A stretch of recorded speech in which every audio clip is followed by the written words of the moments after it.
അപ്പോൾ ഇന്ന് നമ്മൾ 6 മാസം പ്രായമുള്ള ഒരു കുഞ്ഞു വാവയ്ക്ക് നമുക്ക് ഓണത്തിന് വേണ്ടി ഒരു ബേബി ഫ്രോക്ക് ചെയ്യണം കേട്ടോ. നമുക്ക് ഫിക്സഡ് ഒരു അളവില്ല, 6 മന്തിൽ ചെയ്യാനാണ് അവർ പറഞ്ഞത്. അപ്പം നമ്മൾ ഒരു 2-3 ഓർഡറിനുള്ള തുണി എടുത്തിട്ടുണ്ടായിരുന്നു. അപ്പം നമ്മൾ ഈ ഒരു ഫാബ്രിക് കൊണ്ടാണ് നമ്മൾ ഫ്രോക്ക് ചെയ്യാൻ പോകുന്നത്. ഫ്രോക്ക് എന്ന് പറയാൻ പറ്റിയിട്ട് പാവാട ബ്ലൗസാണ് കേട്ടോ.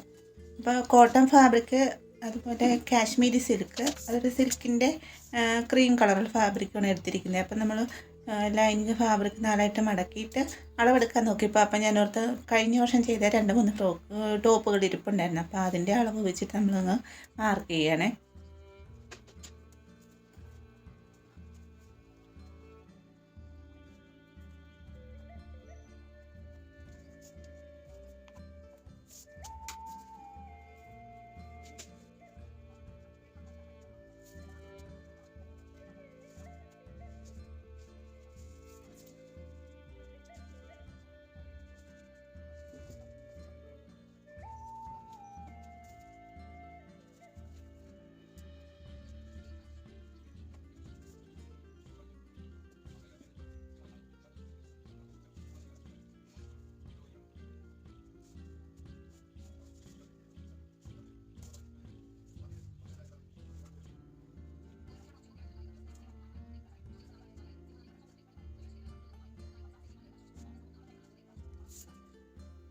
അപ്പം നമ്മൾ ചെസ്റ്റ് വിട്ട്, അതുപോലെ നെക്ക്, ആം ഹോള് എല്ലാം കൂടെ നമ്മൾ മാർക്ക് ചെയ്തിട്ട് ഒന്ന് കട്ട് ചെയ്തെടുക്കുന്നുണ്ട്.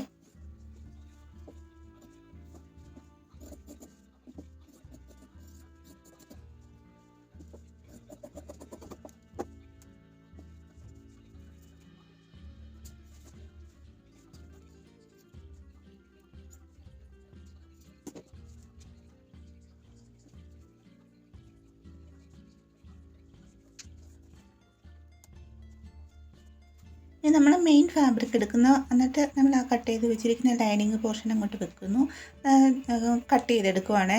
സ്റ്റിച്ച് ചെയ്തതിന് ശേഷം മാത്രം നമ്മൾ കഴുത്ത്, അതുപോലെ ആം ഹോളൊക്കെ കട്ട് ചെയ്യുന്നുള്ളൂ. അപ്പോൾ അതിന് മുമ്പായിട്ട് നമ്മളിത് കുറച്ച് ബീഡ്സൊക്കെ വെക്കേണ്ടതുണ്ട്. അപ്പോൾ ആ കഴുത്തും ആം ഹോളും ഒന്ന് മെയിൻ ഫാബ്രിക്കിലേക്ക് ഒന്ന് മാർക്ക് ചെയ്തെടുക്കുന്നു. അതിനുശേഷം അതിലൊരു വേസ്റ്റ് ഏതെങ്കിലും ഒരു മെറ്റീരിയൽ വെച്ചിട്ട് ഒന്ന് സ്റ്റിച്ച് ചെയ്തെടുത്തിട്ട് വേണം എംബ്രോയ്ഡറി ഫ്രെയിമിൽ ഒന്ന് ഫിക്സ് ചെയ്തെടുക്കാൻ. അപ്പോൾ ഇതുപോലെ നമ്മൾ മാർക്ക് ചെയ്തിട്ട് കുറച്ച് വെള്ള ബീഡ്സ് ഒന്ന് സ്റ്റിച്ച് ചെയ്തെടുക്കുന്നുണ്ട്. അപ്പോൾ ഞാൻ വേറൊരു ഫാബ്രിക് വെച്ച് സ്റ്റിച്ച് ചെയ്തിട്ട് ഫ്രെയിമിലൊന്ന് ഫിക്സ് ചെയ്ത് വെച്ചിട്ടുണ്ട്. എന്നിട്ട് കുറച്ച് ബീഡ്സൊക്കെ ഒന്ന് സ്റ്റിച്ച് ചെയ്ത് കൊടുത്തിട്ടുണ്ട്.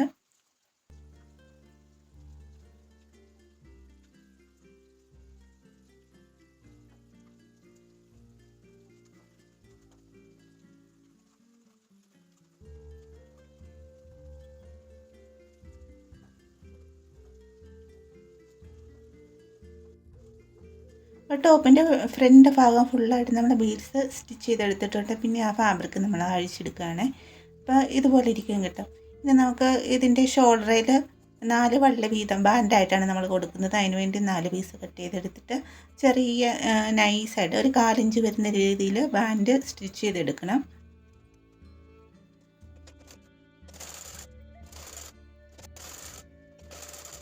ഒരു 1/4 ഇഞ്ച് വീതിയിൽ നമ്മൾ സ്റ്റിച്ച് ചെയ്തെടുത്തിട്ടുണ്ട്. എന്നിട്ട് വലിയ സൂചി ഉണ്ടല്ലോ, അത് നൂല് കയറ്റിയിട്ട് ഇതൊന്ന് അകമ്പുറം മറിക്കാൻ വേണ്ടി അതിനകത്തൂടെ വലിച്ചിട്ട് പുറത്തേക്ക് വലിക്കുമ്പോൾ ഇതുപോലെ വള്ളിയായിട്ട് കിട്ടും കേട്ടോ. അങ്ങനെ 4 വള്ളികൾ നമ്മൾ സ്റ്റിച്ച് ചെയ്തെടുത്തിട്ടുണ്ട്.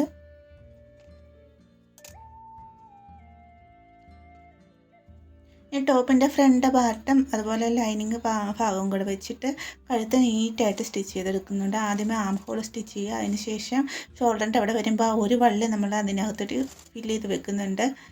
വീണ്ടും കഴുത്ത് ഭാഗം ഫുള്ളായിട്ട് സ്റ്റിച്ച് ചെയ്തെടുക്കുക. അടുത്ത ഷോൾഡർ വരുമ്പോൾ അടുത്തൊരു വള്ളി കൂടി അതിനകത്തേക്ക് നമ്മൾ ഫില്ല് ചെയ്ത് വെക്കുന്നുണ്ട്.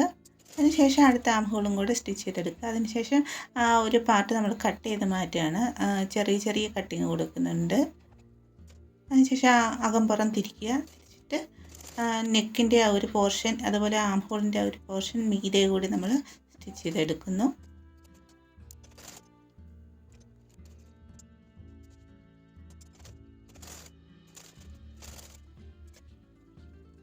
അതിനുശേഷം ബാക്ക് പാർട്ട്, അതുപോലെ തന്നെ നെക്കും ആം ഹോളും നമ്മൾ സ്റ്റിച്ച് ചെയ്തെടുക്കുന്നുണ്ട്. പിന്നെ നമ്മൾ സിബ്ബ് വെക്കാൻ വേണ്ടി താഴെ നിന്ന് മുകളിലേക്ക് ഓപ്പൺ ചെയ്യാൻ പറ്റുന്ന രീതിയിലാണ് സിബ്ബ് വെക്കുന്നത്. ഒരു എക്സ്ട്രാ പീസ് വെച്ച് ഒന്ന് സ്റ്റിച്ച് ചെയ്ത് കട്ട് ചെയ്തിട്ട് അതിൻ്റെ മീതേക്ക് നമ്മൾ സിബ്ബ് വെക്കുകയാണ് കേട്ടോ.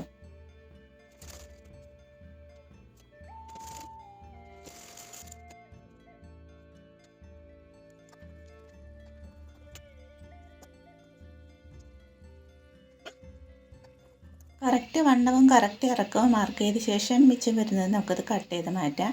അതിനുശേഷം നമുക്ക് ആ താഴെ ഭാഗമുണ്ടല്ലോ അത് നമ്മൾ അകത്തേക്ക് മടക്കി കൈത്തയ്യലാണ് തയ്ക്കുന്നത്. അപ്പോൾ സിബിൻ്റെ മീതെ കൂടി നമ്മൾ ചെറിയൊരു സ്റ്റിച്ച് കൂടെ കൊടുത്തിട്ട് ആ സിബിൻ്റെ ആ ഒരു വർക്ക് കംപ്ലീറ്റ് ചെയ്തിട്ടുണ്ട്. ഇനി നമുക്ക് ബോഡി പാർട്ടിൻ്റെ 2 ഭാഗം കൂടെ കൂട്ടിയിട്ട് ചെസ്റ്റിൻ്റെ ആ ഒരു ഭാഗം താഴേക്ക് കൂട്ടിയടിക്കാതെ 2-3 സ്റ്റിച്ച് കൊടുക്കണേ.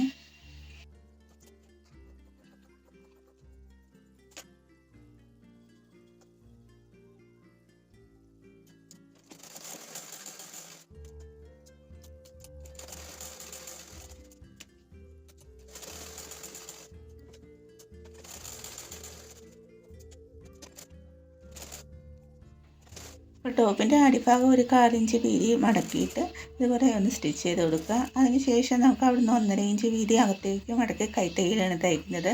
പിന്നെ നമ്മൾ സിബിൻ്റെ ആ ഒരു ഭാഗത്ത് ഒരു ചെറിയ കൊളുത്തും കൂടെ വെക്കുന്നുണ്ട്. ഇനി നമുക്ക് വേണ്ടത് ഷോൾഡറിൻ്റെ 2 ഭാഗത്ത് 2 പഫ് വീതം വെക്കുന്നുണ്ട്. അതിനായിട്ട് ലൈനിങ് പീസ് ഒരു 2 പീസ് എടുക്കുക. അതുപോലെ മെയിൻ ഫാബ്രിക്കും 2 പീസ് എടുക്കുക. മെയിൻ ഫാബ്രിക് രണ്ടും അടുത്ത് വരുന്ന രീതിയിൽ വെച്ചിട്ട് അതിൻ്റെ മീതേക്ക് നമ്മൾ ലൈനിങ് കട്ടിങ് വെക്കുകയാണ്. എന്നിട്ട് ഒന്ന് റെക്റ്റാങ്കിളിൽ സ്റ്റിച്ച് ചെയ്തെടുക്കുക.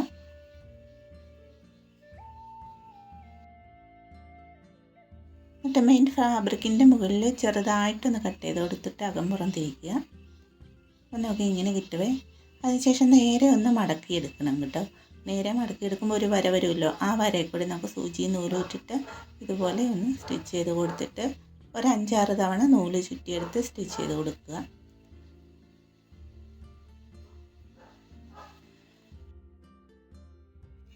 ഇനി ഈ 2 ബട്ടർഫ്ലൈ പഫും കൂടെ വെക്കാനുള്ള ഒരു പോർഷൻ മാർക്ക് ചെയ്തിട്ട് അവിടെ നമ്മൾ സ്റ്റിച്ച് ചെയ്ത് കൊടുക്കുകയാണ്.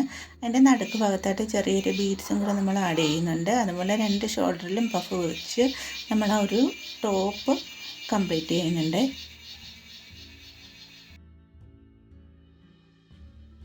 ഇനി നമുക്ക് പാവാട വെട്ടാം. പാവാട വെട്ടി സ്റ്റിച്ച് ചെയ്യാൻ എളുപ്പമാണ്.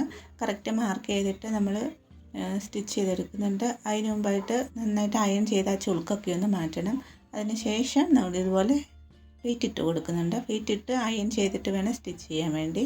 അതായത് നല്ല ഷേപ്പിൽ തന്നെ ഇരിക്കുവേ. അങ്ങനെ സ്റ്റിച്ച് ചെയ്തിട്ട് നമ്മളതിന് 2 ഇഞ്ച് വീതിയിൽ പടിയും കൂടെ വെച്ചിട്ടാണ് നമ്മുടെ പാവാട കംപ്ലീറ്റ് ചെയ്തിട്ടുണ്ട്. എളുപ്പമാണ് പാവാട തയ്ക്കാൻ. അപ്പം നമ്മുടെ ഡ്രസ്സ് ഇവിടെ റെഡി ആയിട്ടുണ്ട്.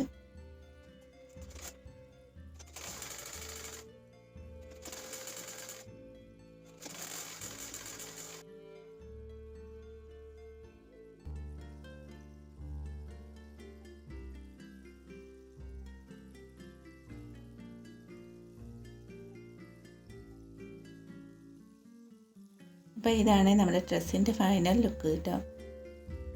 അപ്പോൾ കഴിഞ്ഞ വർഷം നമ്മൾ സ്റ്റിച്ച് ചെയ്ത് വെച്ചിരുന്ന ആ ഒരു ഗ്രീൻ ടോപ്പ് കൂടി ഇതിൻ്റെ കൂടെ നമ്മൾ ഫ്രീ ആയിട്ട് കൊടുക്കുന്നുണ്ട്. സ്ഥിരം കസ്റ്റമർ ആയതുകൊണ്ടാണ് ഫ്രീ ആയിട്ട് കൊടുത്തിരിക്കുന്നത്. അപ്പോൾ കോട്ടയത്ത് നിന്നുള്ളതാണ് ആൾ. നമ്മൾ നീറ്റായിട്ട് മടക്കി പാഴ്സൽ കൊറിയറായിട്ട് അയച്ചിട്ടുണ്ട്. DTDC സർവീസാണ്. അപ്പോൾ അത് കുഞ്ഞിനെ ഇടിച്ച് നോക്കിയിട്ടുണ്ട്. ഒരു ശകലം വണ്ണം കൂടുതലാണെന്ന് പറഞ്ഞിട്ടുണ്ട്. അതവർ ഫിക്സ് ചെയ്തോളാം എന്നും പറഞ്ഞിട്ടുണ്ട്. അപ്പോൾ വീഡിയോ ഇഷ്ടമെങ്കിൽ ലൈക്ക് ചെയ്യുക, കമൻറ്റ് ചെയ്യുക, സബ്സ്ക്രൈബ് ചെയ്യുക. Thank you.